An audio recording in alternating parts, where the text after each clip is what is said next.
So just gonna stay on for a few minutes and shoot a breeze. This is Ask Me Anything, so it's late, so I know the chat will be interesting if people show up to the chat room. If not, I'm gonna go about my merry way. I was hoping that my friend Micah would appear, but she's very infrequently online because she doesn't have the um, data to get on. Uh, that's something to be explained at a day, at another time. But just overseas a lot in the Philippines, a lot of people don't have phone plans. They use prepaid loads, and so they buy data for their phone, then they use it until it's gone, and then they really can't get on other than to like use Messenger. Facebook is like the de facto internet service over there for a lot of people who can't afford you know internet service, unfortunately. So yeah. So when she gets back on, hopefully, but I will be sending her the money that people contributed to me for her to get on her feet. Um, but after I do that, I'm going to conclude that because I think it's getting a bit tedious trying to find money for someone who's not doing it for themselves enough. So I wish she would be on here more with me so that I could actually help her better by her interacting with people. But yeah. But again, this is Ask Me Anything Monday for people coming into the chat room. So, if you're interested, you can ask me any question as long as it's family friendly questions only. And also, I'm not here to do therapy for anyone. So, those are my two caveats. So, what's up to everyone in the chat room? So, this is my Ask Me Anything live stream where you can ask me anything as long as it is family friendly. Has to be family friendly questions. Okay. Family friendly questions. And also, I'm not doing therapy for anyone. So, how are you? I'm doing well. I can't get the rest of what you're saying. Something strat YouTube. Um, but anyway, yeah. So what's up, guys? This is Ask Me Anything Monday. So feel free to ask me questions. Just make sure they're family friendly. Um, and that's pretty much the limit of it. I don't know everything, but I know a few things. So how did I start? What? I'm not getting that question. You said how you start. You're gonna have to put that in a more legible, or how should I say, grammatical question. How do you start YouTube? You just, I mean, yes, I do have a wife, Sophie. She asked me, do you have a wife? Yes. How do you start YouTube? I mean, you already have a YouTube account just being on here. So that's literally how you do it. You just get on and start making content. Uh, there's if you're on YouTube, like you can literally go to channels that tell you how to create content. So you got you got the YouTube creators channel, and you got like probably 100 other channels telling people how to create content on YouTube. So and you have Google. Um, that's it. I mean, we like I said, we all have Google, so I don't understand how it's hard to figure anything out nowadays because you can literally ask any question in the world and just type it into Google or you can use ChatGPT to find questions to anything, Google Gemini, um, Meta AI, Grok,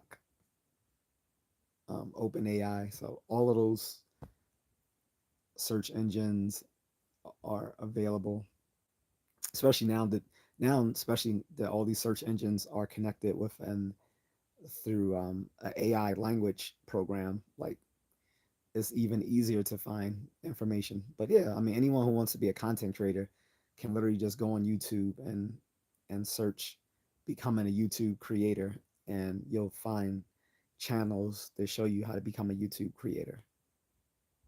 So,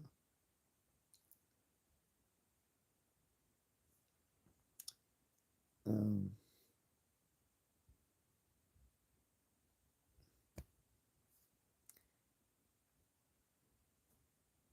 but any other questions? It is late, so I know that there's going to be a significant troll ratio in the chat room, but that happens. Unfortunately, I know it's too late for some of my moderators, and one of my other moderators may be busy on his channel, so might have to man this alone.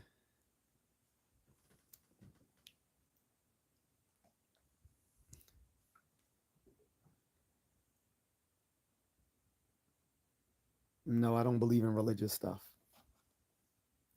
He said, "Hey man, do you believe in Jesus, our Lord and Savior?" I don't know where he's our Lord and Savior because last time I checked, I'm not from the Middle East.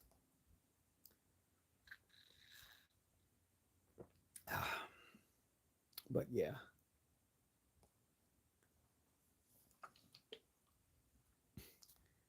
Um,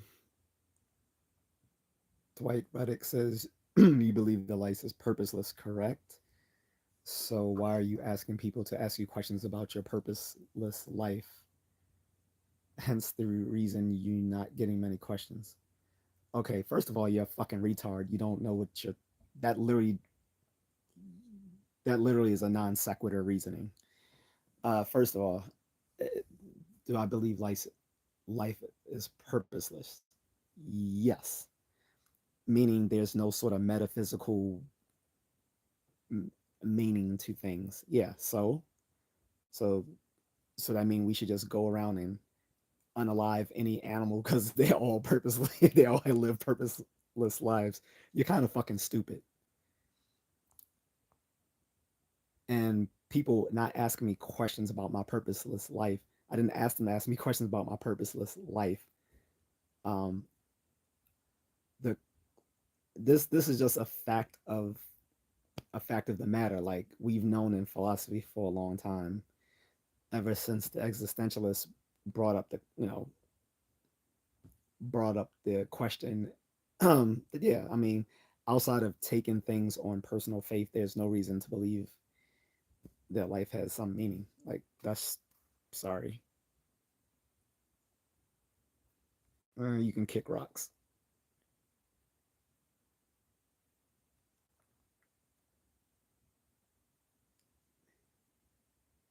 So he said, "Hey, man, why not? He loves you." I'm not here to. I don't give a shit about religious stuff. religion, if religion didn't help people 2,000 years ago, why is it going to help us now? Like when we were living in utter brutish, brutish lives during the Christian era, how did that help those folks in their nasty, short, brutish lives? It didn't, did it? No. People lived rather harsh lives. And the answer to them living these harsh, brutish lives is, oh, well, you don't live this harsh, brutish life, but if you believe in my set of bullshit beliefs, then you'll be rewarded with it in some mystical afterlife. So yeah, save the bullshit for someone else that believes that low IQ shit. No, sorry, pass.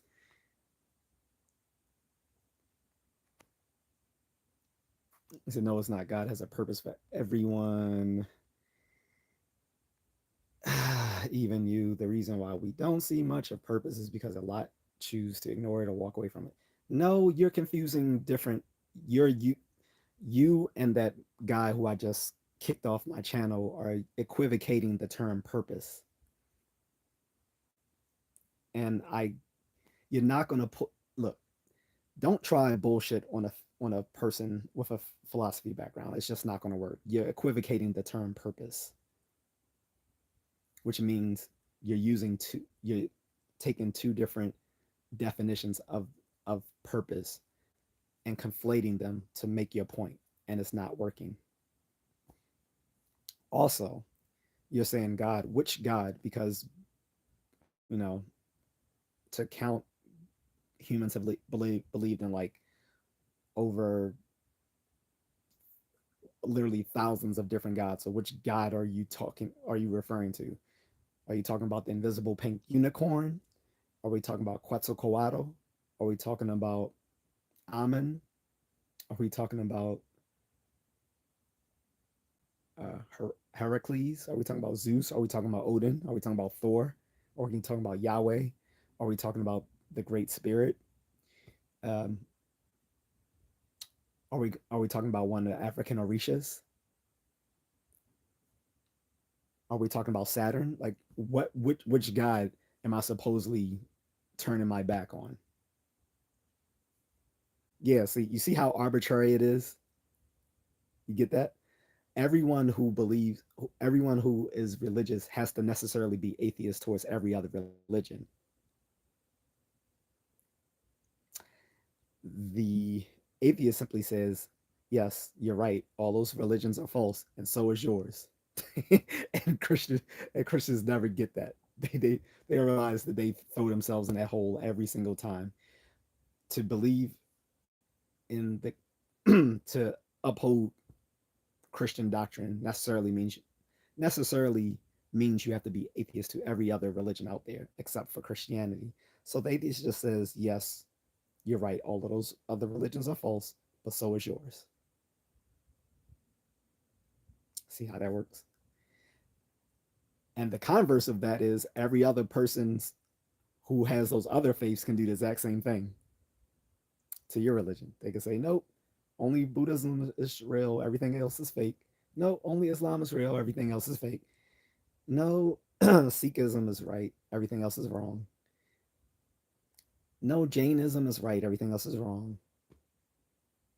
And I can keep going on and on and on because, like I said, there's literally thousands and thousands of gods that humans have believed in the past 60,000 years. So, yeah.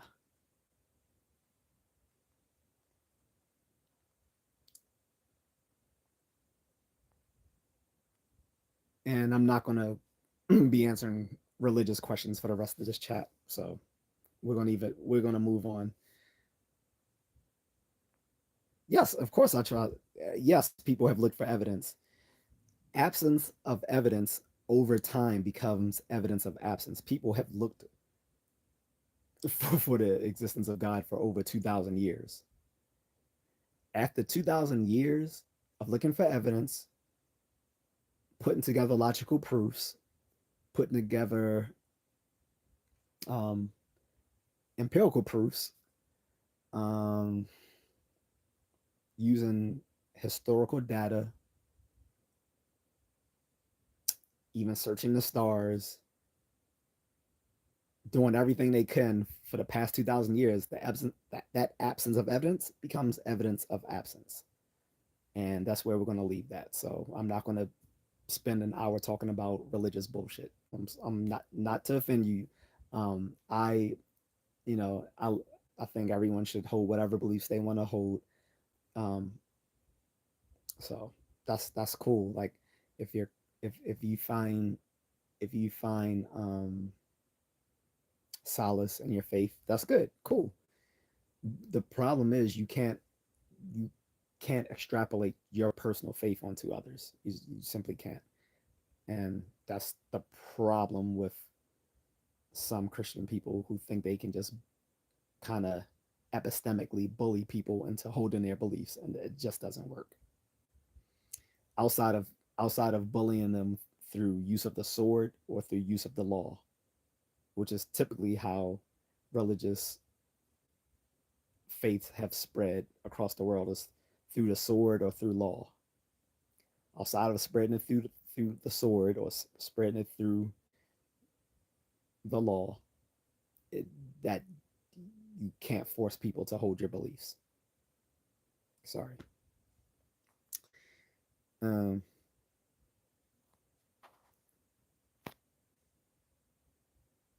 I don't know what a Lamar Jackson edit is, so I don't. He purple hair VR says, "Can you get grab the camera for Lamar Jackson edit?" I don't know who that is. I don't know if that's a corn star or if that's a NFL person. I don't know.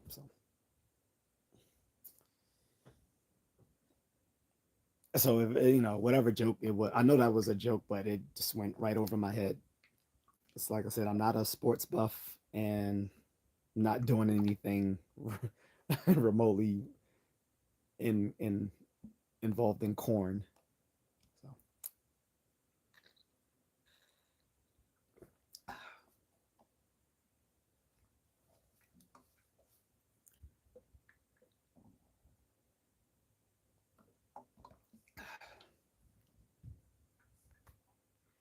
again, I'm gonna ignore any more religious stuff. I'm not gonna talk about that all day.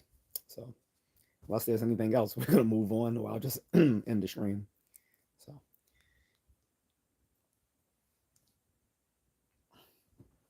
that's just I just want to make sure I'm getting my hours in on live stream because I haven't been doing so consistently in the past 3 months. I've been kind of getting away from the live stream just because I get tired of sometimes talking to low value people. No offense to anyone, except where there is offense. Sam, and not try not. I'm just gonna say Sam. I'm not gonna butcher your last name. Sam says, "Are you a slow talker? It takes you a long time to say something." No, it's not. You probably just have a shitty internet.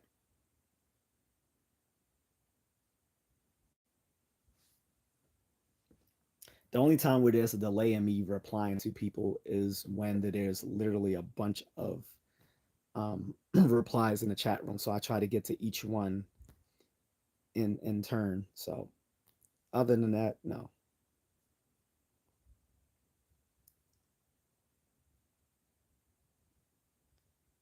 You have a great rest of your day as well, Connor.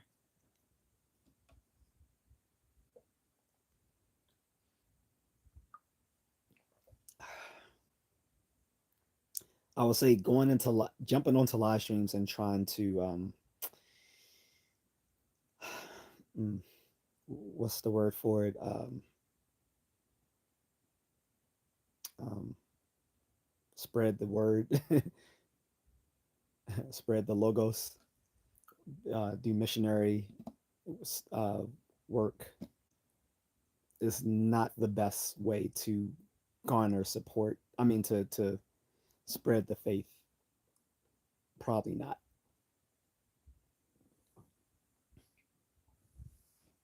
I think the best way to bring people into the best way usually to bring someone into your fold is usually to lead by example, not to just proselytize. Proselytizing has a very it tends to push people away, not attract them. This is why cults don't do that. Cults know better. So a lot of religious spiritual cults like they don't gain they don't gain adherence to their cults by automatically just coming right out there and pushing their beliefs on people. Instead, they try to befriend them, right? So, you know, especially like they go out to people that look like lonely people, especially on college campuses or in big cities or whatever. And usually they just start off by befriending people and inviting them to like functions like, hey, would you like to come to such and such? We're gonna just do such and such. And then while they're there, then they start talking to you about things like, hey, have you ever thought of X, Y, or Z? beliefs, right? And then they just kind of slowly introduce you into it. That's how cults groom people. So if you're gonna, so if you're gonna proselytize to people, the better way of gaining adherence to someone's, belief system or faith or doctrine is not by just jumping out there and say, "Do you believe Jesus is your Lord and Savior?" No, that doesn't work. It doesn't work. That sort of proselytizing doesn't work. This is not, you know, the Puritans with their hard edge Calvinist doctrine going out there saying you must believe in this or you're going to hell. So no, that doesn't work. You got to do like the cults do. The cults kind of befriend people, slowly ingratiate them into their group, or um, if you think your belief system is also a morally superior way to live, then you live it by example, and that will naturally attract people. They're like, that's an upright type dude right there. I wonder what he's all about. And they might just say, "Hey man, what you know what's going on?" And then you could be like, "Well, I do such and such," and those are the two ways you kind of gain people into your belief system. It's sort of like either groom them in the cult like fashion, which can be sinister, but not always, because other groups do that as well, not just cults. But obviously, cults do it the best. Or you just, live it by example.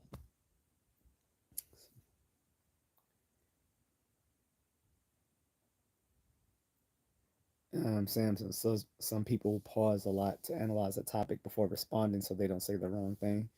Yeah, I mean, there's nothing wrong with thinking before what you say. More people should do that. Sometimes you might think on something and realize that sometimes the proper thing is to have no response. It's a judgment call. So, like, for instance, like dealing with a lot of trolls often is not worth it. Sometimes it's fun responding to trolls, but if I'm trying to get through a topic on the live stream, or I'm trying to have a conversation with someone else in the chat room, the it can steer things the wrong way by taking a lot of energy to respond to trolls. So sometimes the best response is just none, no response at all, right? Um, and then other times you might have to deliberate a little bit before um, speaking, so that you try to say something more rational. Uh, Samson's brother, where is heaven and hell located? Are they up above the sky or far beneath the earth? Well, I mean, again, that depends on your religious doctrines. Like, a lot of religious doctrines pose an afterlife, but it depends. Some religions have no afterlife whatsoever. Most do though, and the ones that do, it depends. Some of the afterlives are beyond beyond our world. um, some of them are here on Earth, and some are all these things depend on that religion, and often a lot of religions kind of bite off of earlier religions. So Christianity bites a lot off of Greco-Roman beliefs as well as German beliefs. Hell was a German word for so um because sometimes in the Bible they didn't use hell. They've mentioned Hades and Tartarus. Tartarus was the hell for the ancient Greeks, whereas Hades was just literally where everyone went after, once they died. There wasn't really a heaven. There was just the Olympian gods sitting on the clouds of Mount Olympus. But then it depends because some people thought Mount Olympus, the gods of Mount Olympus, literally lived on the Mount Olympus, but just on a an ethereal plane of existence different from humanity. Others believe no, they actually lived in the sky above Mount Olympus. So you know it's hard to say because, like I said, you're talking about literally hundreds of different religious doctrines. So it depends on what and even within Christianity, things can differ because you have, I mean, you have the original, Catholic doctrine, and then you have things like the Gnostic Gospels, and you have the the the Gospel of the Latter Day Saints, aka the Mormons, and you have the Coptics and the Orthodox, and the you know and then, so there's no I don't think there's any unified doctrine other than, I mean, I guess there's some overlap, but again, it depends on the doctrine.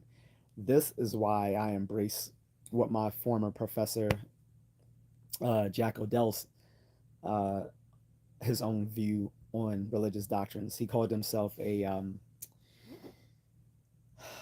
linguistic agnostic.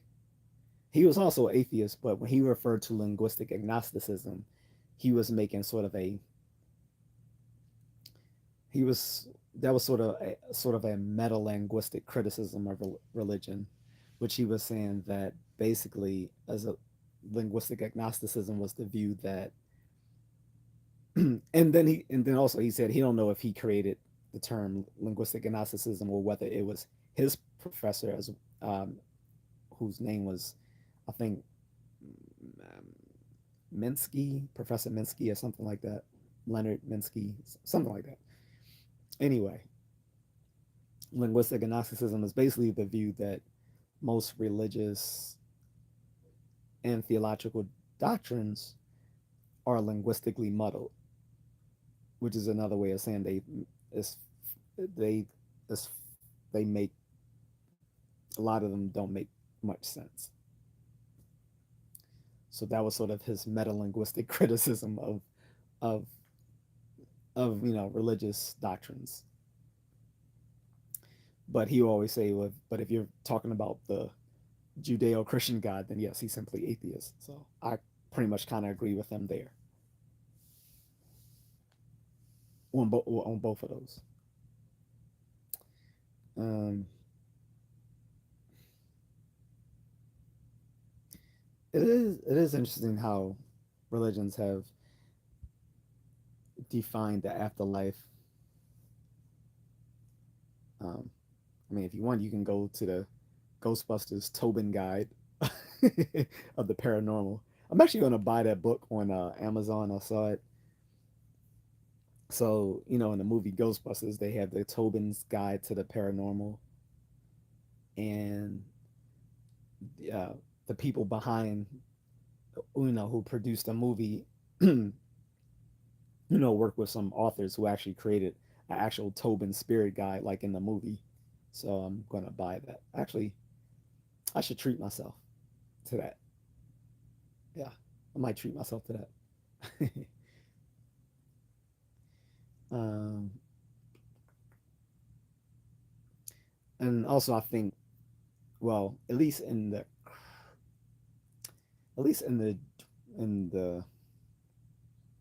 Judeo-Christian faith, I think the afterlife was sort of a concept made to kind of justify how people could live such a shitty existence here on Earth by saying, well, you'll get rewarded in another life. So that was sort of a clever uh, pivot at the time, but I don't think people should take it too seriously nowadays. Sam says some believe hell is beneath the earth while heaven is above the sky. No one has gone there and back to hell. I mean, and back to tell us, is it wrong for a Christian to strike back if attacked or to just walk away quietly? Um, Again, you you're saying. I mean, I'm not trying to be pedantic here, but you can't. It's hard to say what a Christian should or shouldn't do because there's so many different Christian doctrines. What what a Lutheran might believe, a Catholic may not, and as and that goes as far as Coptics and Orthodox and Unitarians and Mormons and um, um, so many up Baptists and Methodists and such and so forth. Like I can't say what someone should or shouldn't. First of all, plus on top of that, I'm not someone who's ordained in some particular doctrine, so I can't tell a Christian person of any ilk what they should and shouldn't do based on that faith. I can say as a martial arts coach what you should do if you're striked or attacked. As a martial arts coach, I would say, hey, if someone hits you, yes, you're justified in retaliating um, proportional to the attack that was given to you. So yeah, but that's as a martial arts coach. I can't tell someone what to do or not do based on their religious faith because Christian is just too is Christian is an umbrella term for dozens of different faiths. They all come under the term Christian. So I wouldn't be able to tell anyone. Like I said, as a martial arts coach, I can say that yes, you should strike people who strike you. Um, and I can also say, living in the state where I live, and I don't, I have an assumption, Sam, that you are overseas, but here in the state where I live, um, uh, citizens of this state have a duty to retreat, um, which means if you find yourself in an altercation where it's possible to run away or just walk away, you are legally obligated to do so. Otherwise, you can be prosecuted yourself for assault, even if you were the one who found yourself in danger. That doesn't exist in every state. In other states, they prioritize a citizen's ability to defend themselves, but not in my state, which is why it sucks. So, yeah, generally, it is the case that if someone's just talking trash to you, just walk away. Or you could de-escalate it. You could just be like, you know what, man, you're right. I don't want any problems. I am a punk. You're right. Just de-escalate. So you can de-escalate the situation. You can walk away.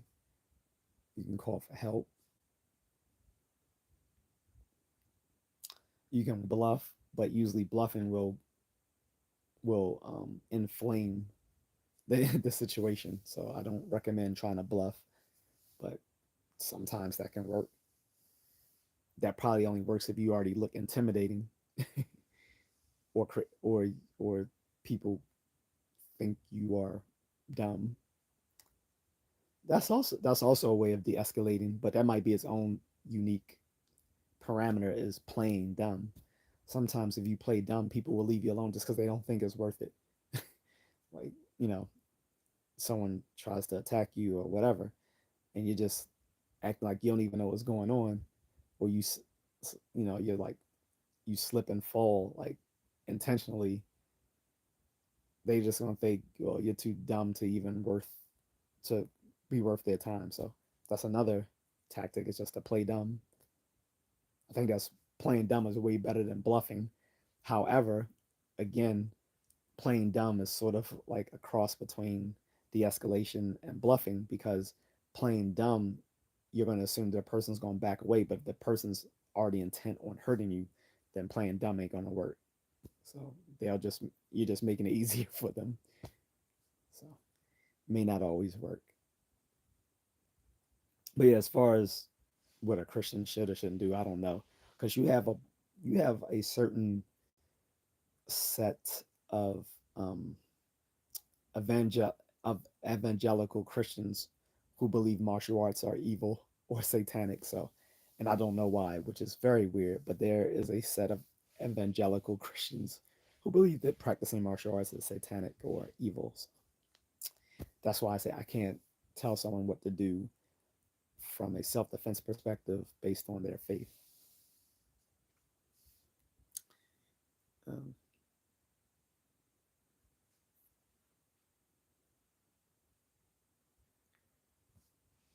but on that note, unless there's any other questions or comments or criticisms of me, I'm going to end this in a few minutes. Oh, you said I'm in Texas. Oh, well, in Texas, you're good. I mean, you guys have the castle doctrine. I mean, I think the castle doctrine exists in every state in some form, but the castle doctrine is written, the castle doctrine is different in each state. It's like basically like you have a stronger, this in some states you have a stronger form of the castle doctrine than in others. So places like Texas and Florida and many places in the Southwest, like you have a strong castle doctrine defense. In places, in most places on the Northeast where I am, the castle doctrine is very weak. And again, self defense depends. So usually on the East Coast and on the West Coast, you know, they don't prioritize people being able to defend themselves. So that's why in California and New York it's hard to be a, to be someone to be a you know, to have a concealed carry permit. It used to be hard in Maryland as well to have a concealed carry permit. You had to have a reason to get one. Now they give a concealed carry permit to anyone um, who qualifies for it. But um, you know, prior to that, like 4 years ago, you know, concealed carry only applied to someone if you know if they could show reason that they need one, like you know, for your business or you live somewhere dangerous, something like that. But now anyone can get one. And the only reason received I haven't applied for one, and it, well, the only reason is because I don't plan on living here that long, so I don't see a point in applying for something that I won't be using and waste my money. So that's why I also haven't stockpiled a bunch of firearms, just because it wouldn't be worth it, because I would have to like basically sell them, and when you sell them, you're gonna sell them at a loss because you have to sell them through um, a licensed firearm seller. So you sell it third person, and you got to pay them a fee for them to sell your firearms. So it's not worth it. Otherwise, if I planned on being here indefinitely, then yeah, I would definitely do that. And then there there has even been like talk in Congress about having a universal concealed carry permit. So instead of it being different state by state, they would have one that you can have, like it would basically be like a federal concealed carry. So wherever you go, your concealed carry is legal there. You wouldn't have to go, you know, you know, you wouldn't have to go through the rigmarole of qualifying for each different state's rules on that. And you know, it differs by state. Some have concealed carry, some have constitutional carry. I think Texas has constitutional carry, if I'm not mistaken. Or some have open carry. So yeah, I don't agree with open carry. I think that I think open carry can cause more problems than this than it solves, because it just kind of rubs people the wrong way seeing someone just walk into McDonald's with a with their open carry firearm on their hip. It just you know it's like if it doesn't it's bad on one end, on both ends, because on one end it makes people feel unsafe seeing a random person walking around with an open carry weapon if they're not a you know if they're not someone who's law enforcement. or armed security. If you're not armed security or law enforcement or military personnel, it just kind of, a lot of people will feel unsafe around that person. And then on the other end, it can invite violence because some people seeing you with your open carry will try you. So that's why I think concealed carry is better than open carry. Anyway, you didn't ask me all of that, but yeah. And again, as far as religion and Connor, like I didn't mean to offend him, but I didn't. I saw where the conversation was leading, and I didn't want to spend the whole time, discussing that. But um, you know, people, I welcome people of all faiths, on my channel. I don't want it to be just for one, one thing of, because if I just talk about that one religion, it might push away other people of other beliefs.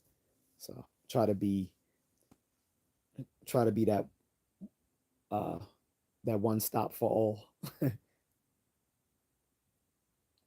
Sam says, can people have AR-15s where you live? Open carry makes people afraid of the environment. Yeah, that's what I was saying. Yeah, people can have AR-15s here. I mean, you mean, I guess you mean AR-15 type rifles, because AR-15 is a brand name, which people always get that wrong. And I always kind of roll my eyes because gun enthusiasts will always try to make that point with people every time there's like a shooting, and like the journalists mistakenly say, these people using AR-15s, and the gun enthusiasts will be like, well, ha ha ha. Well, actually, those aren't AR-15s. They're just AR-15 type rifles. AR-15 is actually a specific brand. So yeah, I'm not. I don't want to be like one of those guys. But yeah, I mean, AR-15 type rifles legal here? Yes, they are. I know quite a few people who own some. So the thing is, the funny thing is that the media makes so much of AR-15s. Most violence on the streets are perpetrated by handguns. Why? Because they're portable.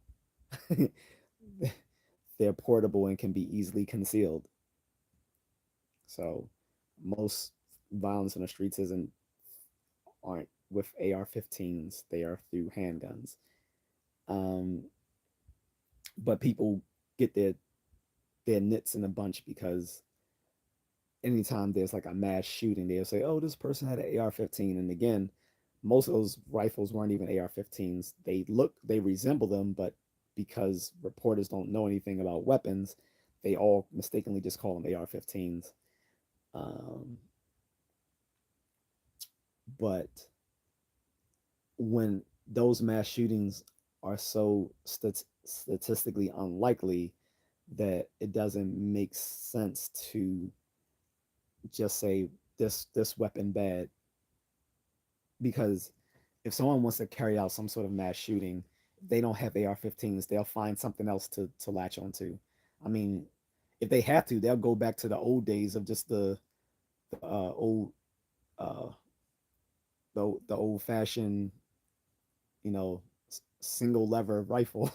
That'll still get the job done, maybe more slowly, but hey, if someone's demented enough to do something like that, they'll find any weapon for that purpose.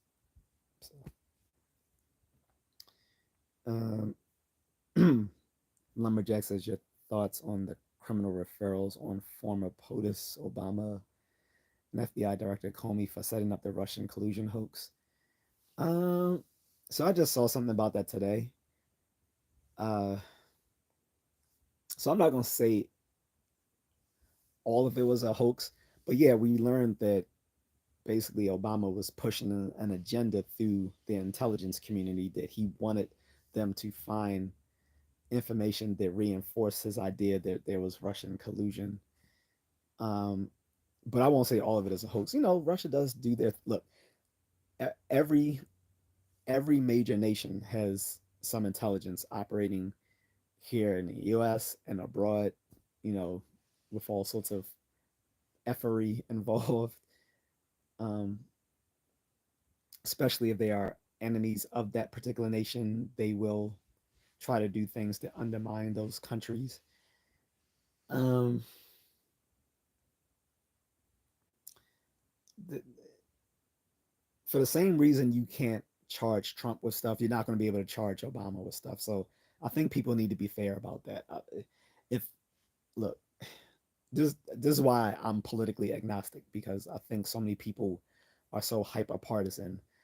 People who are MAGA want to are chomping at the bits to see Trump try to bring in Obama. He can't. He's a former president. He has the same legal that, as you know, Supreme Court clarified last year. Those all those sort of basically all that sort of immunity that the president holds, like that's not just for Trump. That's for all presidents. That's the thing.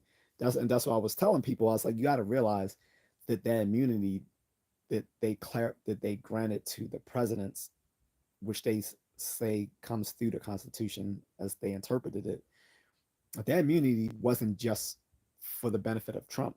That immunity applies to all U.S. presidents. So you're not going to be able to just drag um, Obama or Biden in for past alleged crimes, because they all have that same presidential immunity. It's not just presidential immunity just for Trump. Like, no, that's not how it works. You're not going to bring him in and make him. That's not going to happen. That doesn't make sense. As far as Comey, I don't know. Sam says, what about AK-47, AK-49? Are they legal to own? Again, it depends on your state. I don't know every weapon that is legal here in Maryland. Um, I think I think AK-47s are legal here. I'm not sure about AK-49s. I'm assuming if the 47 is, the 49 is. I'm not sure. It all I know is the weapons that I want are legal. You know, I'm cool with a G19 or G43. I did want a Sig Sauer till I realized how till I found out how much they misfire. So I don't want one of those anymore. um, and so basically, the type of rifles I want and the type of pistols I want pretty much are all legal here. I don't know every single weapon that's legal in Maryland. It's, some places AKs are legal, some places they aren't. I don't know. I think they're legal here, but I'm not sure. And usually, if they are, you know, pretty much the only one that's buying those are gun enthusiasts.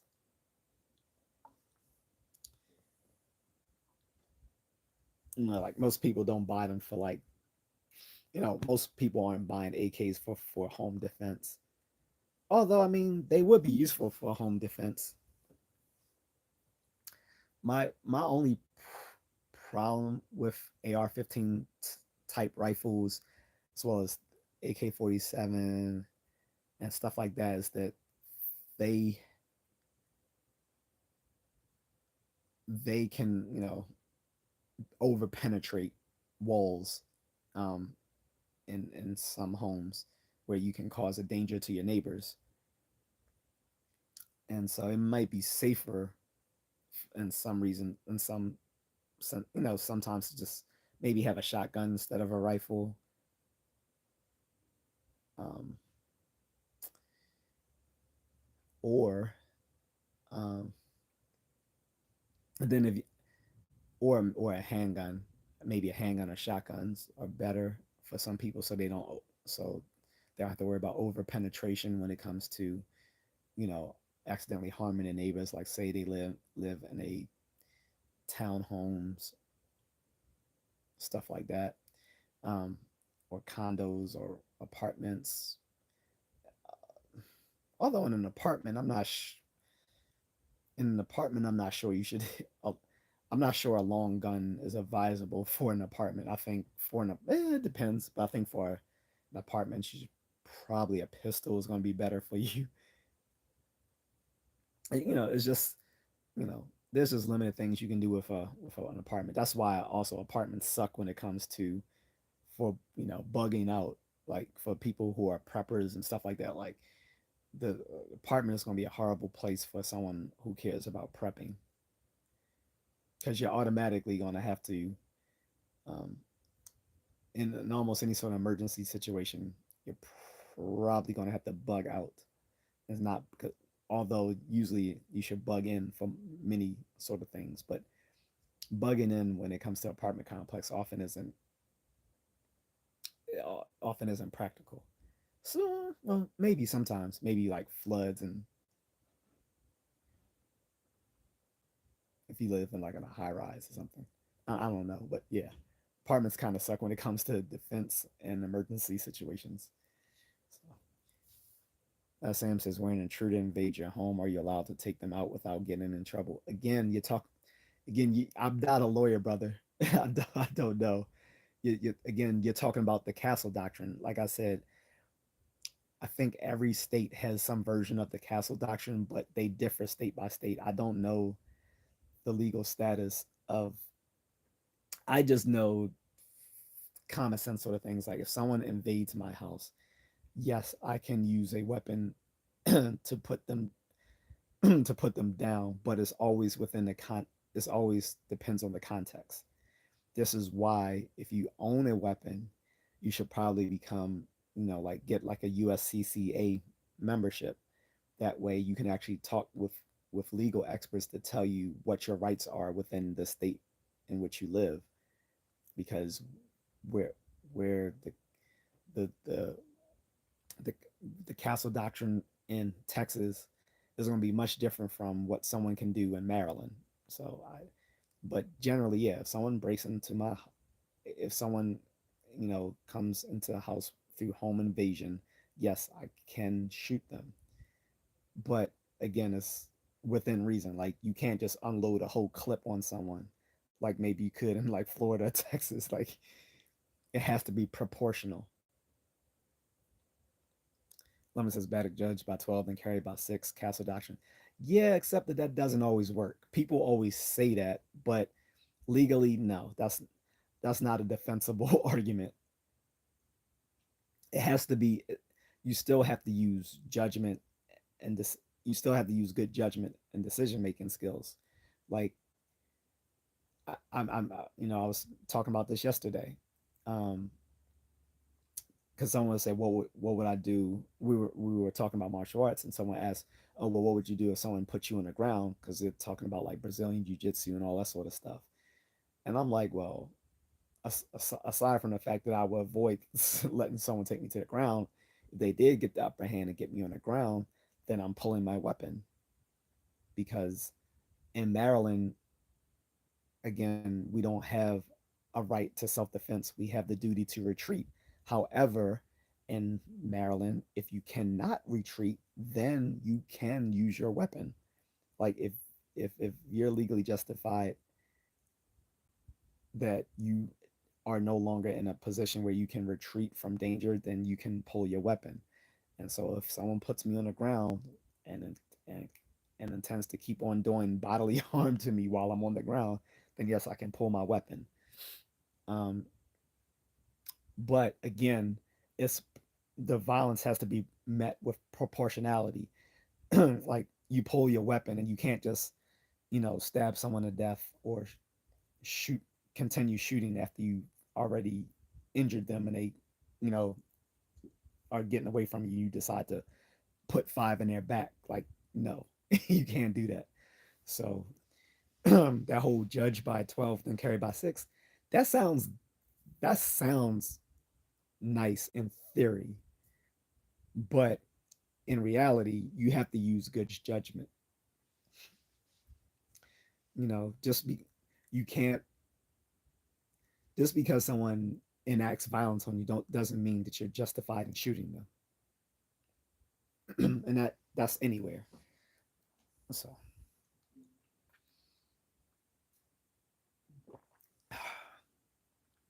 like when it comes to weapons,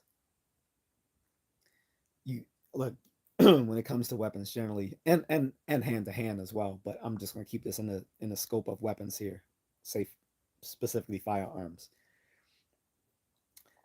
Over here, so over here you have everything. You have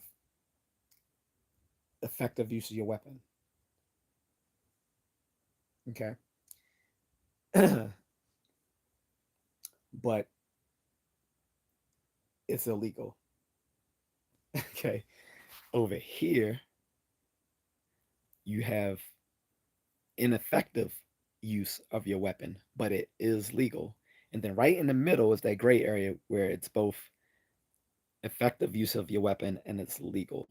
You have to master that area wherever you live. You have to master that gray area. You have to get into that gray area where the weapon is both effective for defense, but it's also being used legally. And that's going to differ wherever you live. So you have to, any if you're going to, that's why when you purchase a firearm, you need to learn the laws of your city and state so that you know when you can legally use it. Particularly like if you decide you want to get a concealed carry or constitutional carry or even open carry, which I don't recommend, but you need to learn the laws of when you can draw and fire your weapon. And that's usually going to be within close quarters. So, Sam says if you do bodily harm to an intruder, is it safe to continue to live in the same location thinking they won't come back for a reprisal? Bro, that's on a case to case basis. Like you're asking very general questions. Like it depends. Like, do you have some sort of this is why crime in the inner city is so bad because it tends to be this it tends to be this um ongoing retribution.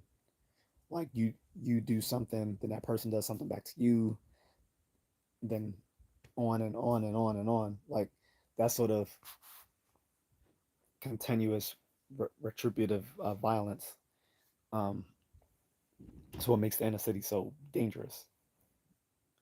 Like no one can just take an ass whipping and keep it moving. Like you know, you beat them up, then they come back with the switch and shoot you up, and then your family gets revenge on you for that. Then then their family takes. You know, you have this cyclical violence in inner cities and other sorts of places where you have what you call honor cultures. Honor cultures are places where there's a lack of uh, law enforcement, like places like the inner city or the Wild Wild West, um, in areas, um, in refugee areas, in war torn zones, places like that. Um, in these sort of environments, there can be this sort of cyclical violence, and I can't remember the name of it right now. There's a name for it, but it's on a case to case basis.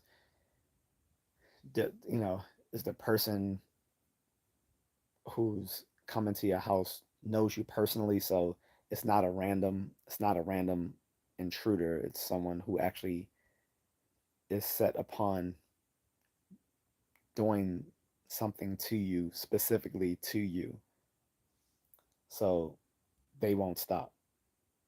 That's a judgment call. Like it's on a case to case basis. Um, most homicides are perpetuated by someone who knows you, right? So, and then, like I said, in inner city violence is often a sort of cyclical violence where, where one, you know, where some violence sparks and it starts a back and forth So it's worth not getting involved in it in the first place. Where you can, this is why you should just get the police. But if you are scared that there will be, I mean, if you, first of all, if you're living with someone who's going to keep attacking you, they're obviously psychotic, like criminally psychotic. And why are you living in that sort of environment where you got to deal with someone who's going to keep coming after you unless you did something to antagonize that person in the first place? I don't know. But it's on a case to case basis. If you have to move to a better place where it's safer, then yeah. But that's just a general. That's a very general question. I'm guessing you're kind of young because, like I said, that older person's like, nah.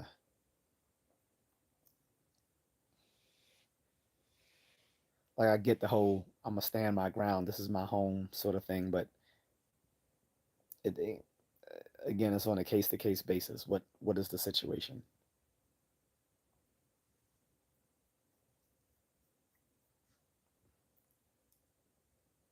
That's the best I can answer. Strangers from another neighborhood. Again, if they're strangers from another neighborhood, why would you be worrying about retaliation? Like it just that doesn't make sense to me. Again, a weird. That's weird. And again, it's gonna be on a case to case basis. If someone's gonna keep coming after you, I mean, obviously you get the police involved. You get a restraining order. If they violate that restraining order, the police will lock them up. And then if they say, well, we're gonna do X, Y, and Z to you because you got the police involved, then now you have more ammunition to take that to the court and say, my life is in danger, such and such and such and such, and have those people locked up. Then you have to use reason. Like just because someone threatens you doesn't mean that gives you some sort of carte blanche to end all their lives. This is not a 1970s or 1980s like action flick. Like no.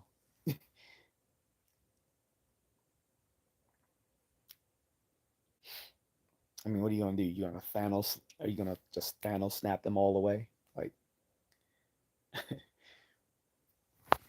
or are you gonna use the Phantom Zone like like Superman and put them all in the Phantom Zone? Like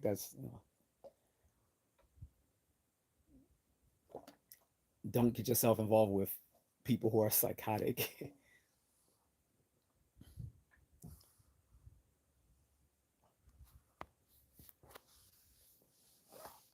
That's what I would say. And again, most random people aren't going to do a home invasion. A home invasion is usually done by people who specifically want to get you or someone in your household. People will that's which is different from simply burglarizing a house. Burglarizing is with the intent it was breaking and entering with the intent to steal things and all that sort of stuff. Home invasion is you breaking and it's also breaking and entering, but it's with the intent to harm the people, the the the, the residents of that home. So that is usually done by people who know those folks.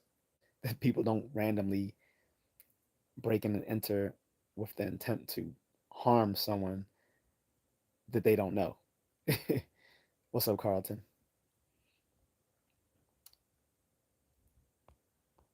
Um, but yeah, I don't yeah I don't really get those questions.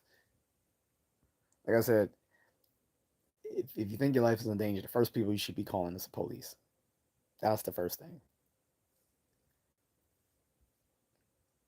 And also, like I said, if you should have weapons for home defense, especially if you have a family.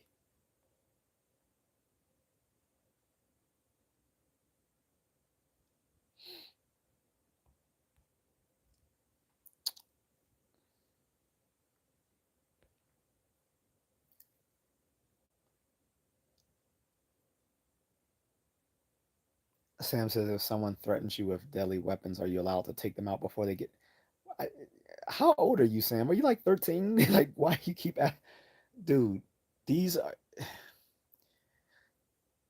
you. I'm guessing you're a child because you're asking these questions. To just if you want to know what what is within your legal rights to do, again, I think you should do something like get a membership to USCCA where you can talk to legal experts on those very matters. I'm not a legal expert on these matters. I'm a martial arts coach. Like these questions just sound juvenile. Because as soon as they kick in the door, they meet the fofo.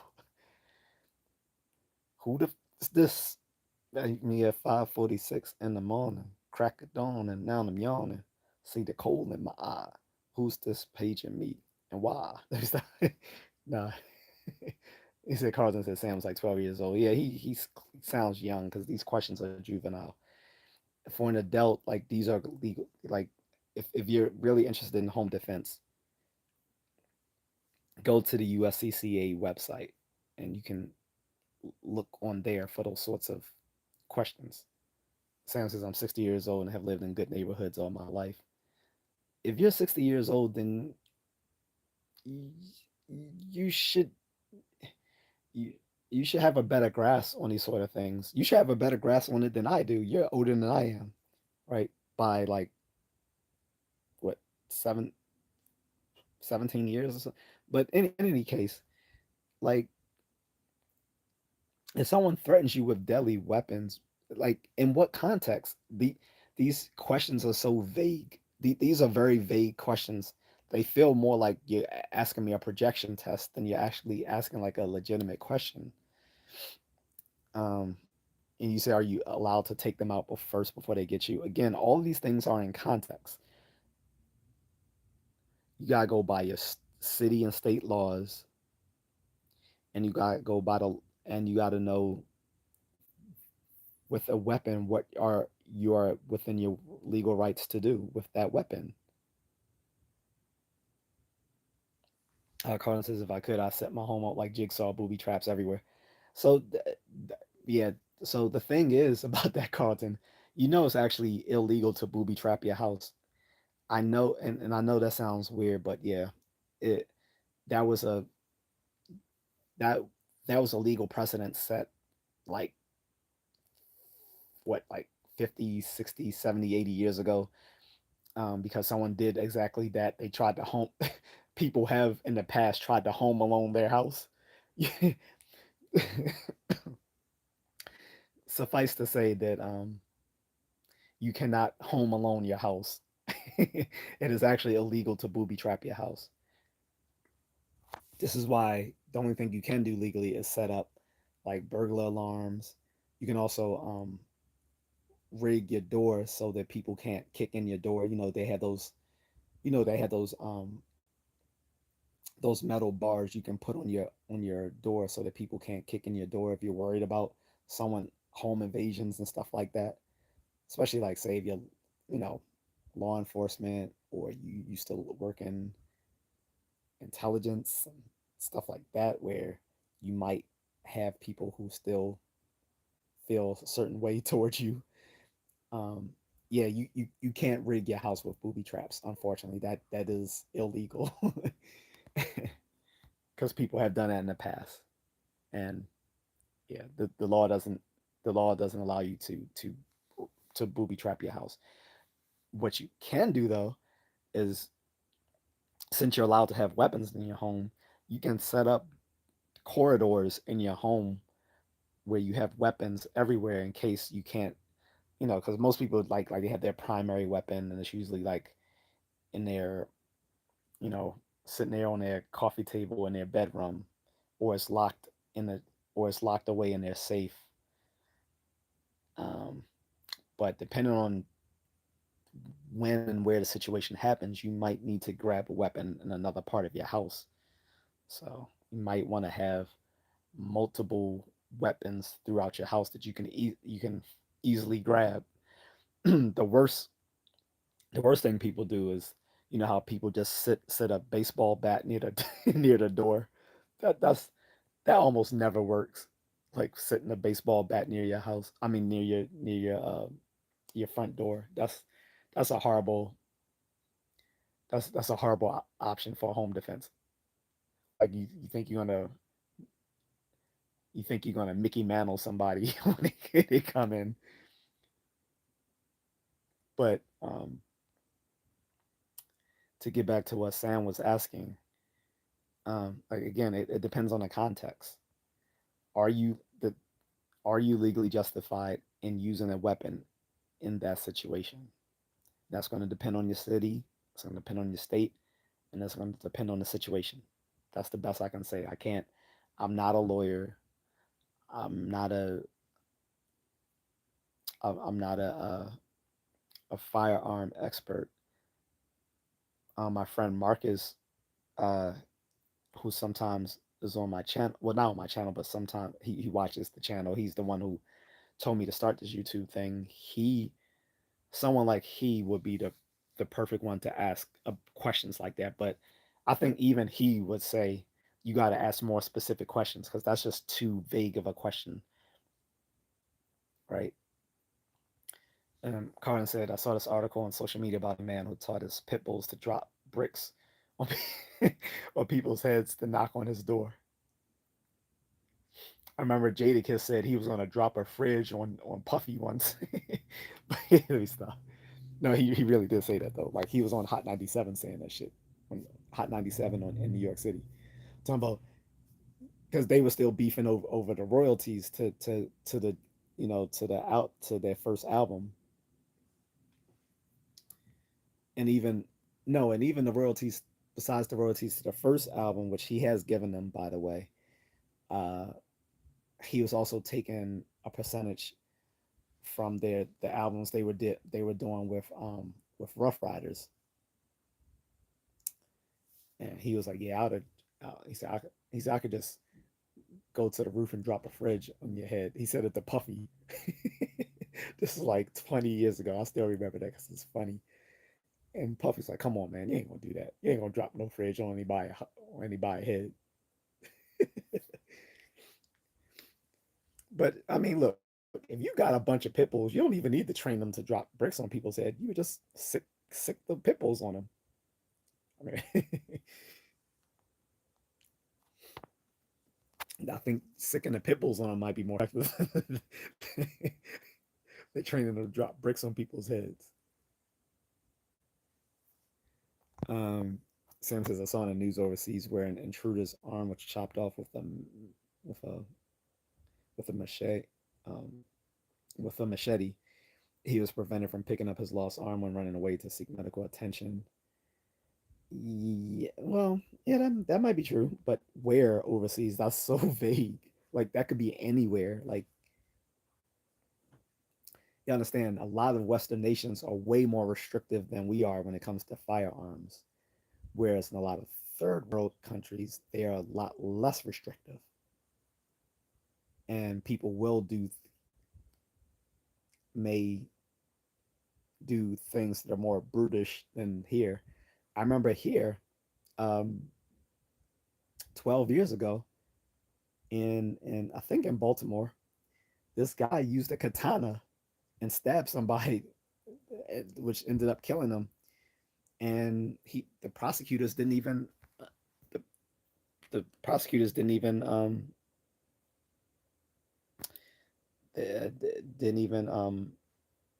charge him with anything because the guy who he stabbed was someone who had previously broken into his home, got arrested for it, and went to prison. Came out and broke into this man's house again and robbed him, tried to attack him. So the property owner, you know, being in his own home, stabbed him with his katana. And again, the prosecutors refused to charge him with any crime because they said he was within his legal rights in his home to defend himself against someone who had already previously burglarized his house and was convicted of it and went to prison for it. So he said, so obviously this man didn't learn his lesson. So the state prosecutors didn't even charge him. Um, and then it's funny the the burglar's like mom or girlfriend or something was sitting there mad talking about he had no right to stab him. He didn't have to do that. He could have just called the police. Like, bitch, please. Like, he literally already broke into that man's house years ago with the intent of doing harm to this guy and got convicted and went to prison for it. And so why would he come back and do it again? That guy had every right to go. That dude had every right to go Jon Snow on him.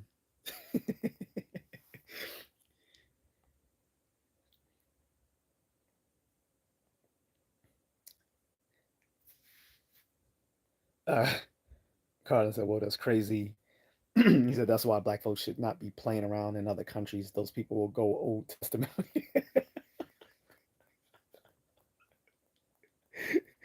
Hammurabi's code, eye for an eye. Yeah, man. I mean, to be fair, most black people are not doing ratchet stuff overseas. The reason being is most of the people who do ratchet stuff don't go overseas. They don't have the wherewithal. They don't have, most of the ratchets can't go overseas. And the ones who do go overseas normally go to places like Colombia and Dominican Republic.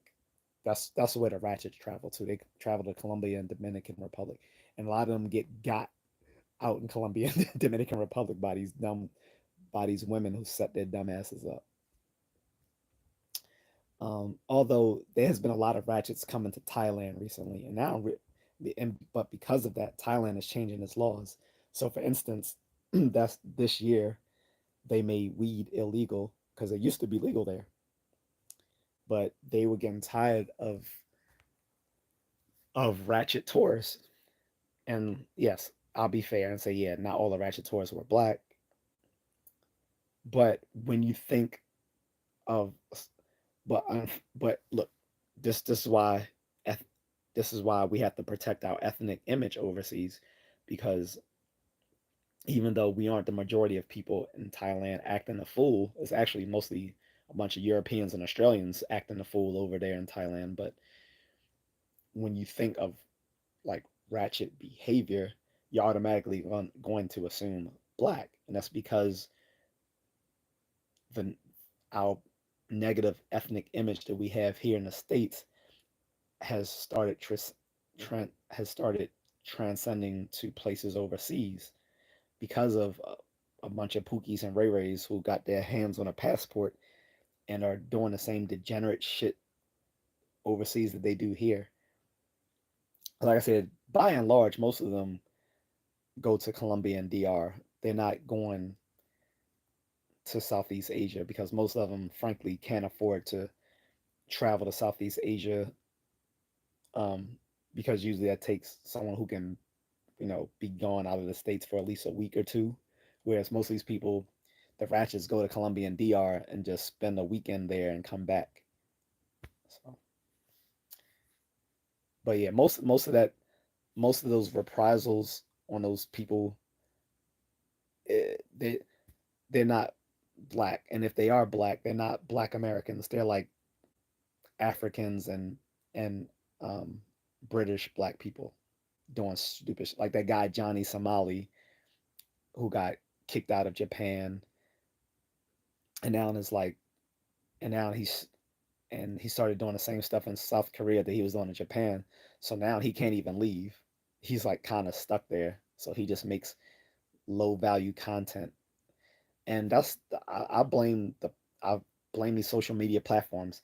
If you don't want these obnoxious content creators going to other countries doing stuff like Johnny Somali does, or that Russian guy who got arrested in the Philippines, the best way to stop those people from going to those countries doing stuff like that is not to allow them to put that sort of content on their platforms. So I'm talking to YouTube as well as Twitch, as well as TikTok and Snap.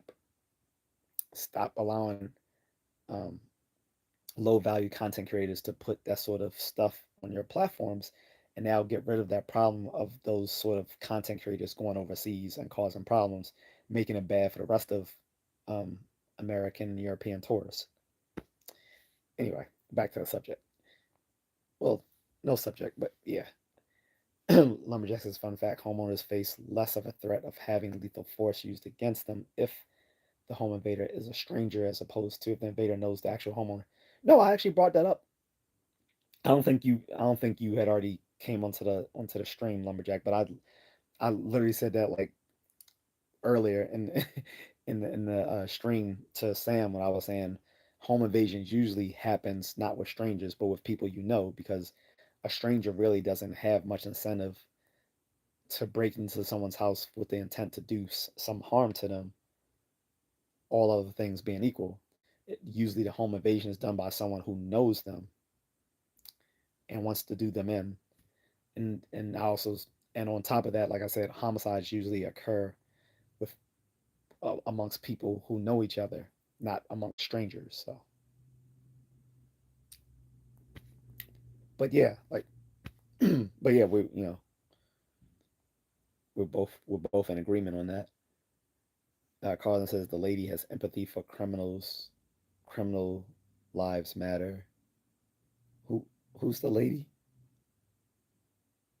Carlin says, yeah, I heard the Australians, Russians, and the Brits be acting a fool in Thailand. Oh yeah, man. There's a there's actually a docu series. It's on Tubi because I don't know where else to find it, but it's on Tubi. Um, Thailand has tour. They have their own tourist police there, so they have police specially trained just to be in the entertainment districts in Bangkok and Pattaya, because you got a lot of openly drunk people just wilding out, and and also they also hire volunteers um, who are not who are not tied to help to assist the tourist police there, because they need people who can speak the languages of these tourists. So you just got to have so if people want to volunteer to become one of these assistants to the tourist police, they just need to have a clean record. They I think they need to have a clean record. I think they need to have a permanent residency there. I'm not sure, but I know they need to have a clean record. I think a permanent residency, um, and maybe speak Thai. I'm not sure, but I think generally, as long as you have like a permanent residency and you have a clean criminal record, like they they will hire people to assist the tourist police in Thailand. But yeah, it's a bunch of Euro trash and Aussies that be wilding out. Normally, when you see black people are not. I, Whenever I'm overseas, I've like when I'm seeing drunken stuff happen, it's either locals or it's white people, and usually those white people are from Europe, like they're not Americans. Like Americans, they're some Americans be wilding out too, but usually they're like from Europe or Australia or something. Not typically Americans. Americans can be obnoxious for other reasons, just for coming here and acting kind of entitled or treating the people like they're like they're servants or whatever. But I don't really see them just bugging out like I seen like Europeans and stuff. Although I'll be fair and say most of the Australians I've met so far overseas are really nice, but you know once people get some liquor in them.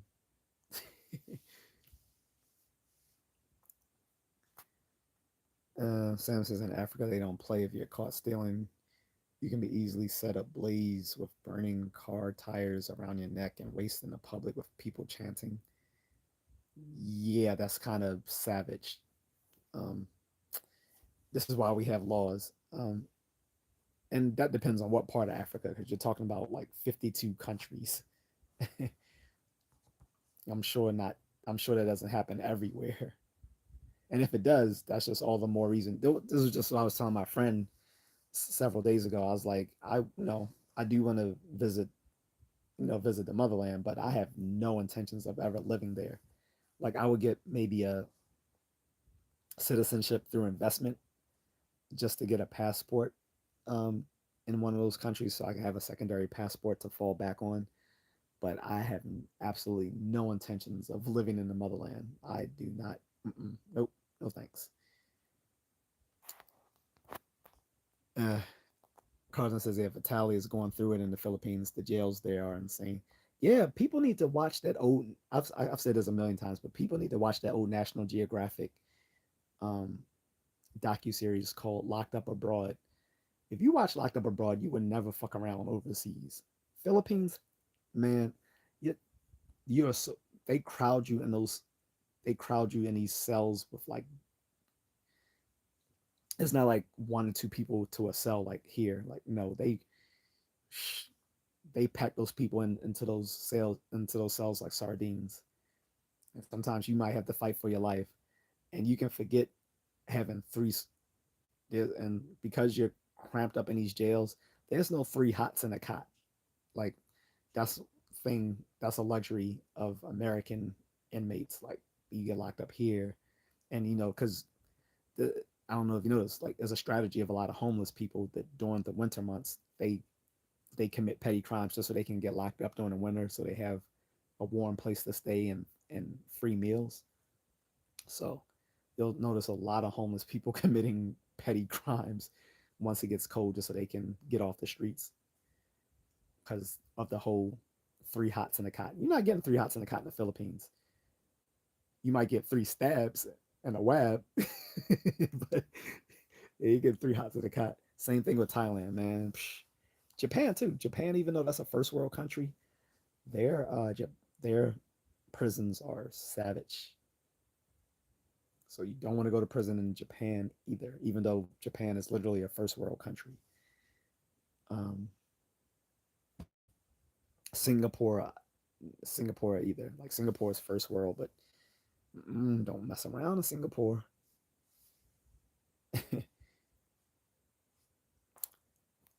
But I have no sympathy for Vitali. Like I said, those sort of low value content creators that literally come to other people's countries and cause mayhem just to just to create content, they deserve to get whatever happens to them. Johnny Somali, Vitali, all of them.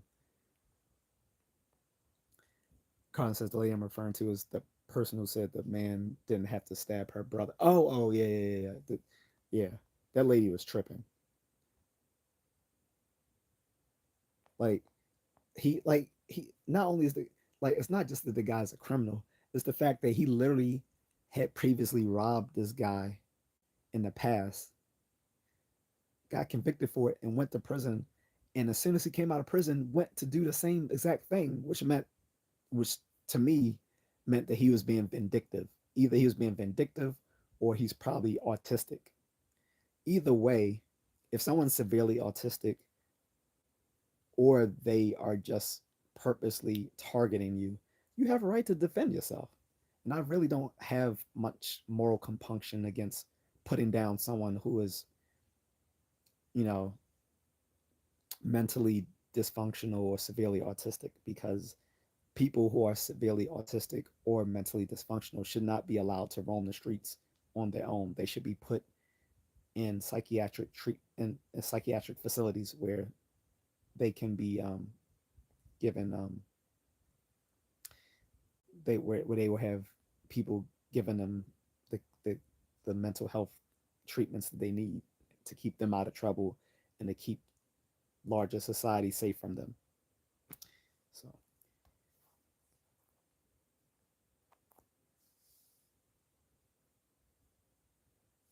Jared says there's a roach behind my head. No, that's just your mother. Anyway, Sam says those countries have low crime rates and low armed robbery cases. Uh, some places. I don't know which places you're referring to. I don't know if you're referring to those African countries, the third world countries in general, or the Western countries, but it depends. Like you can find the crime statistics on those places through um, different searches. Like a good starting place is the CIA World Factbook. You can find information on any nation in the world through the CIA World Factbook. They update it every year. It is available online for free.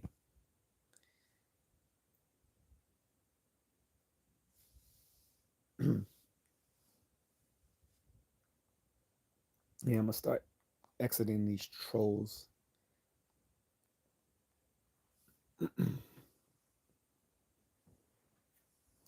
My neck hurts.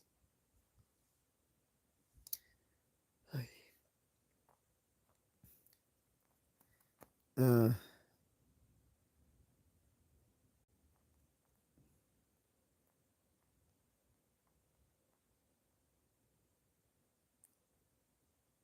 so I'm just checking this chat room, guys. Getting rid of these trolls. I don't even time them out anymore. I just hide them from the channel because they're not adding anything to my content. And I know they're the same losers who jump from live stream to live stream just looking to troll because they are mentally they are most of those people after midnight who just jump to live streams to troll typically are mentally ill or they're incels, if not both. Most incels do have mental health problems, so kind of go hand in hand. Um, Connor says American inmates have TV and access to Cheesecake Factory and medical. Yeah, I mean, not only TV, they get satellite. They get satellite TV. They can get internet. Um, People pass them phones, which they usually get through you know, through the correction officers. They get, they have phone. Like in people will be in prison. Literally, like I've had a cousin because I literally had a cousin like telling me happy birthday from prison on his phone. Like the you can get you can get iPhones in prison, all of that stuff. Like porn, they get settled. A lot of these places have like cable or satellite TV for them. You know, I mean, on some level, I'm not mad at that because just because people commit crimes don't mean you, you don't take away their humanity. How um and in a certain sense, you can kind of judge a country by the way they treat its its prisoners. So I'm not too mad at that. Like for instance, you go to like some of these Scandinavian countries. I think it's either like Finland. I can't remember. I think it was like Finland or Denmark. The nice treatment they give their incarcerated population. They like if you think American inmates are spoiled, wait till you see how they're treated in places like Finland and Denmark. Man.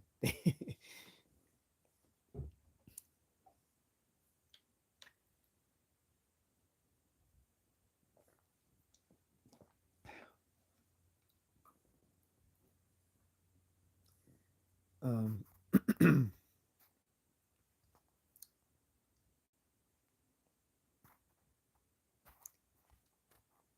yeah, I'm losing my voice. I'm about to go soon, guys. Um, but yeah, to answer Sam's questions generally, I don't know if he's actually 60 or not, but the questions you're asking me are very context dependent. And if you are an adult as you claim, I would say um, you might want to look into a USCCA membership where you have access to legal experts that can answer those sort of questions for you, so you know what you're legally justified in doing, right? And like Lumberjack has opined as I have, usually when it comes to different sorts of dangerous altercations, it's usually by the people that you know, not random strangers. So I think it's sort of a boogeyman to assume that strangers are out to get you. Like that's just usually not the case. The people who are usually out to get you are the people who you know, which might be more unsettling, but it's just a fact of it's just a fact of behavioral crime data that those sorts of things like home invasions and homicides usually are by people you know. So anyway, Carlton says a lot of prisoners come out dumber than what they went in. Well, that's if they have drugs, but like here in American institutions, like I can only speak for the people I know who've been incarcerated uh, in the state of Maryland and in the feds, whom I know. Like, no, like usually they force you to undergo different sorts of social programs while you're in. So I think I've probably affected maybe people are aware of, or maybe not be too well aware of. Most of these people who are incarcerated are high school dropouts. So usually one of the first things they try to get these people to do is get their GED. And in some prisons they even had um, there is a prison here, the sort of like also like a psychiatric treatment facility as well as a prison. Um, for some of those inmates there, they offer them an associate's degree. So and then the Ohio University offers a bachelor's degree just for incarcerated folks, but you still have to qualify for the program. And you have to pay for it out of your own pocket, so it's not paid for by the state, or I mean, it's not paid for through the the correct the correctional facility. Like this comes out of the inmates' own pockets. Like if they got deep pockets like that, they get in that commissary where they have bank accounts back out in here in the free world. Like there's a program specifically by the Ohio University for incarcerated people to enter into a bachelor's program. But again, they're paying out of pocket, so it's not coming out of taxpayers' pocket. Especially since I don't think I can't be sure, but I don't think they qualify for the FAFSA if you're locked up. The FAFSA is like the federal the form you fill out for federal assistance for college. I don't think prison inmates qualify for FAFSA, but I could be wrong. Either way, yeah, the facilities aren't paying for that, except for like that one program I told you about in Maryland, where they do offer an associate's degree for inmates who are enrolled in that program, and these are tend to be like I think they're like lifers. If they're not lifers, they're like people who are got like football. they got football years, but yeah, generally they don't come out dumber unless they unless they cook their mind with drugs. I think they come out. Some of them come out. What they call institutionalized. Now that happens a lot. Like a lot of those guys who have those football years had to serve football years. Like they come out institutionalized, but not necessarily dumber. Like I knew some guy at work. They used to always make fun of him, say he was institutionalized, but you know he definitely had he definitely had his little prison moments. But aside from that, you know, he stayed out of trouble. Um, although he was pushing weight. Well, he was trapping, but whatever. Anyway, um, he had a good head on the shoulders, and he was stacking his bread, and you know, whatever. Anyway, Lumberjack says Sam is 16. I think. LOL, just joking.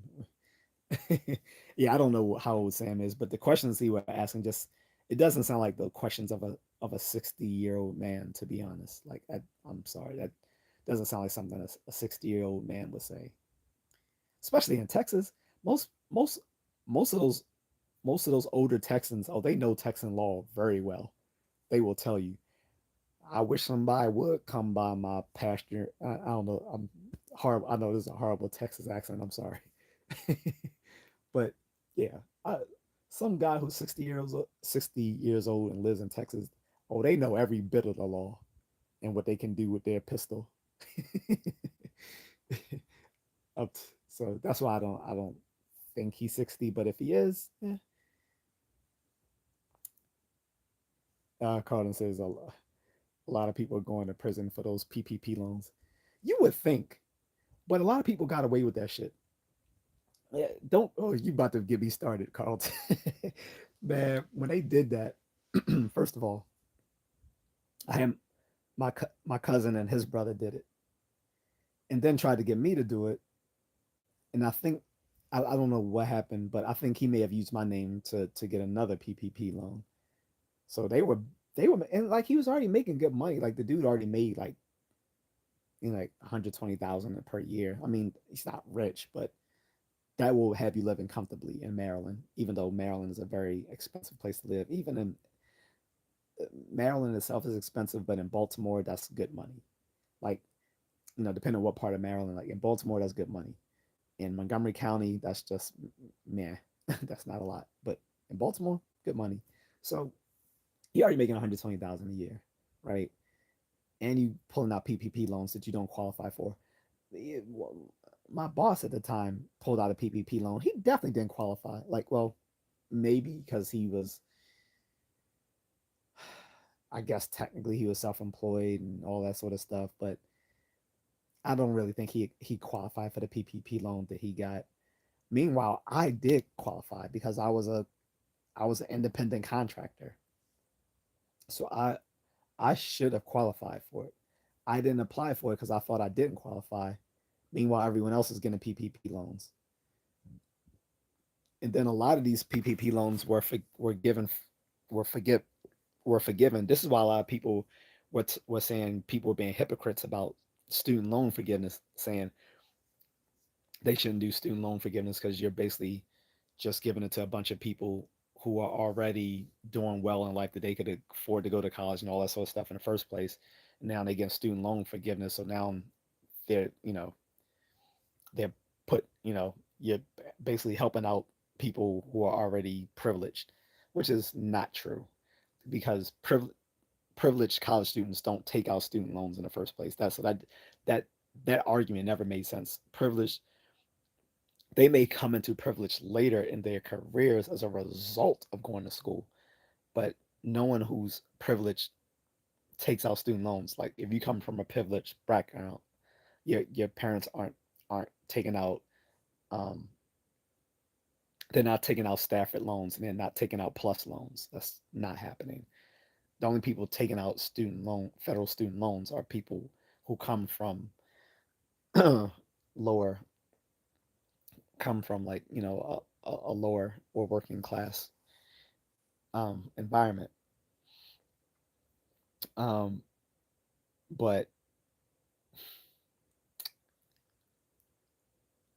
a, you know,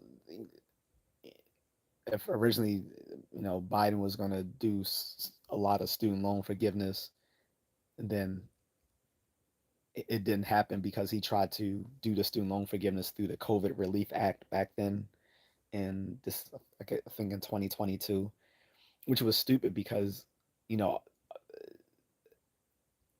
as soon as he tried to do it through the COVID Relief Act, they said that that didn't qualify. When it was stupid because he could have just done it through the Higher Education Act. That would have qualified for the student loan forgiveness. But the fact that a lot of people got their PPP loans forgiven, but they wouldn't forgive student loans, I was just like, yeah, this is complete and utter bullshit. So,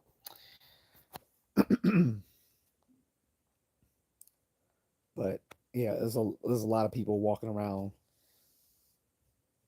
uh, freely after getting those PPP loans.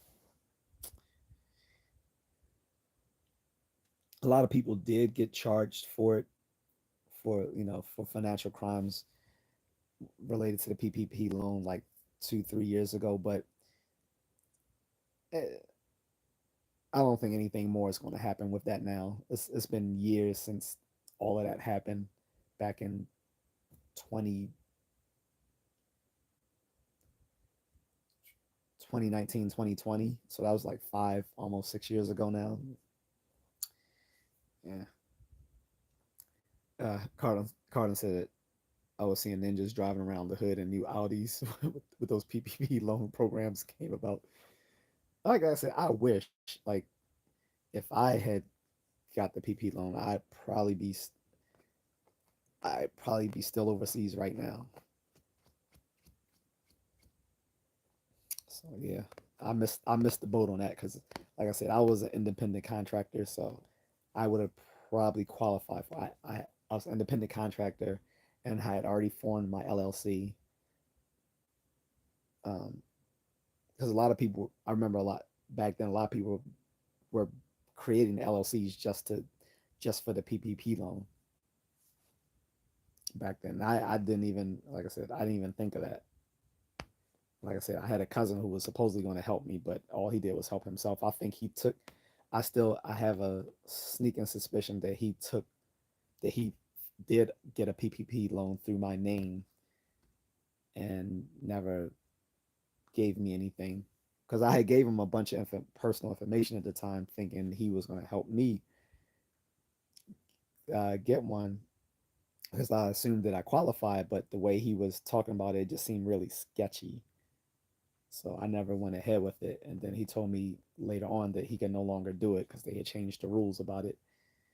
Um, but I don't know if that was true or not. Like I said, have he may have not gone through it, or he may have gone through it and just not told me. But I haven't seen anything in my tax wise that would show that he did go through with it. But I'm not sure. But tax wise, I don't remember seeing seeing anything out of place as far as that was concerned. I saw some other things out of place, but not because of any alleged PPP loan. Like that's I've never saw that on my taxes, so I'm assuming that he didn't go through with it.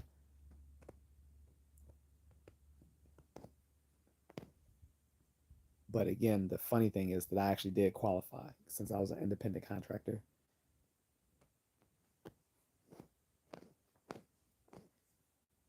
Um, Anywho, I'm gonna go. My voice is scratchy, so I think I'm gonna call it a night, guys. Um, but if anyone else wants to ask me a question, you can leave it in the comment section after this stream ends. And if someone wants to send me a super thanks to show, you know, to show their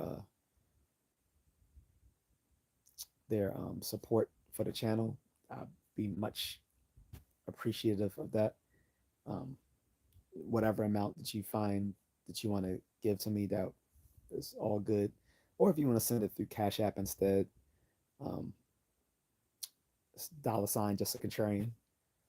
So, or I also have buy me a coffee at buymeacoffee.com. All of those links are in the description. Or like so you can send me a super thanks. I have I have 99.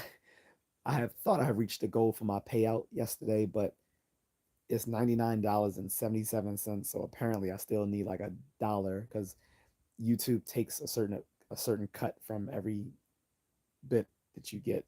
Like they gotta take their piece. Like they gotta wet their beak. Like on Godfather. He said, hey, don't worry, I'm not gonna take a lot from you. Just a little bit. I just need to wet my beak. That's what YouTube does with YouTube content creators. Anytime you do something, they gotta wet their beak. so so I'm not at the payout amount. I still need like a few dollars more. So and I do have memberships available on this channel too. And I have a few videos behind the membership paywall if people want to check it out. Usually the membership costs about $3 or $4, something like that.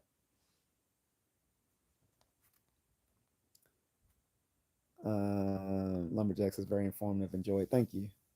And he says we'll look for the Cash App info tomorrow. Oh, no problem. So again, it's just $ just a contrarian, all one word. I can't type it on here because I'm in the because I'm only doing a vertical live stream. I'm not doing a full live. so I can't drop it in here. Usually my moderator would drop the Cash App in here every time I go live, but it's just $ just a contrarian. But anyway, guys, I'm gonna go. It's late here. It's almost what, almost 2 a.m. No, it's past 2 a.m. 2:10. So I'm out. I'm gonna get some water and go to bed. But thank you. All right, guys, take care, and guess I'll be back tomorrow with a with a topic. This was my Ask Me Anything day, which I like to do like once a week at least, and then I do like a specific topic any other time. But all right, have a good day or evening, depending on where you are. All right, guys, thank you. Thanks, Lumberjack.